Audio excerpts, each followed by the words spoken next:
नेमकं आपण त्यांच्याशी चर्चा करणार आहोत. काय प्रकरण आहे, काय नाही. काय नाव तुमचं? माझं नाव सुभाष मुरलीधर कदम. हां. काय विषय काय तुमचा? मी जमीन गट नंबर 542 मधला खातेदार आहे आणि माझे वडील पण खातेदार होते. वडील माझे 17 साली मयत झालेले आहेत. वारसा फेरप्रमाणे दुसऱ्या विषयाबद्दल माझं न्यायालयात, जिल्हा न्यायालयात भांडण चालू आहे कोर्टात. आणि जी वारसा प्रमाणपत्र माझ्या विरोधकांनी जे दाखल केलं ह्याचं बी भांडण छत्रपती संभाजीनगर हायकोर्टात होतं. तिथल्या हायकोर्टानं निर्णय दिला की ही वारसा प्रमाणपत्र बेकायदेशीर आहे म्हणून. तर विरोधकांनी काय केलंय, तीच वारसा प्रमाणपत्र न्यायालयात दिलं आणि त्याच्यावरच न्यायालयाचं घेतलंय.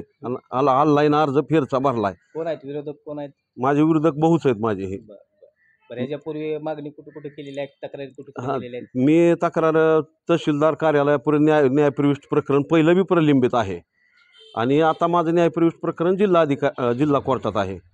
तरी मी हे लोमट्यात पहिला जाधव तलाठी ह्याला गेला रजेवर, त्याच्यामुळे लोमट्या तलाठीकडे चार्ज होता. आता हे तुम्ही अर्ज दिलेला आहे तहसीलदारला, काय ह्याच्यात काय नेमके?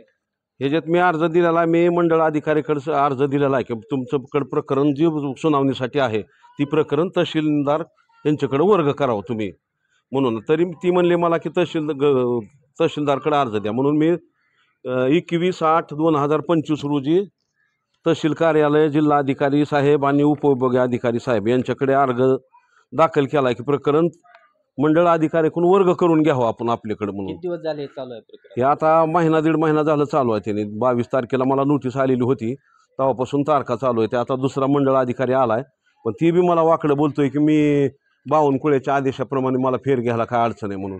मी म्हणलं बाबा न्यायालयात प्रकरण चालू आहे, ह्याचं माझी संमती नाही, मी मुख्य वारसदार आहे, तरी माझ्या परस्पर फेर घ्यायचं काय काम नाही म्हणलं. तुझं बावनकुळे काय न्यायाधीश आहे का? तो न्यायालयाचा अधिकारी का? त्याला न्यायालय सगळ्यात जगात न्यायालय मोठं आहे आणि न्यायालयाला अधिकारी आहे सगळे.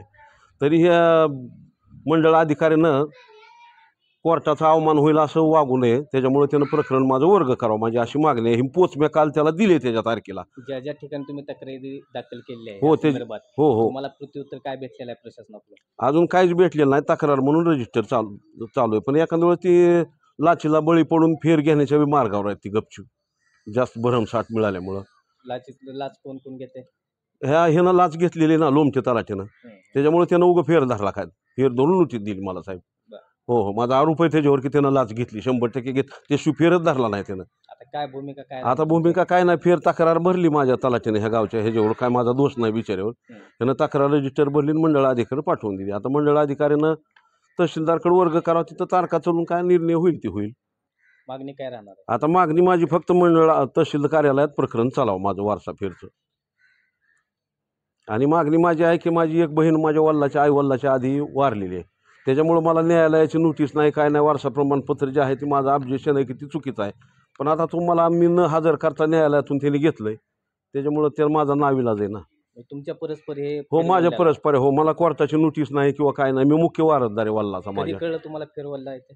फेरवल्ल्याला म्हणजे नोटीस आल्यावर कळलं ना, कालच्या 22 तारखेला गेलेल्या तलाठीची नोटीस आली की ह्याच्यावर आपण काय उत्तर द्यावं म्हणून म्हणल्यावर मग मी अर्ज दिला, चॅनलला बातम्या दिल्या, त्याच्यामुळे त्यांनी तक्रार रजिस्टर भरलंय माझं.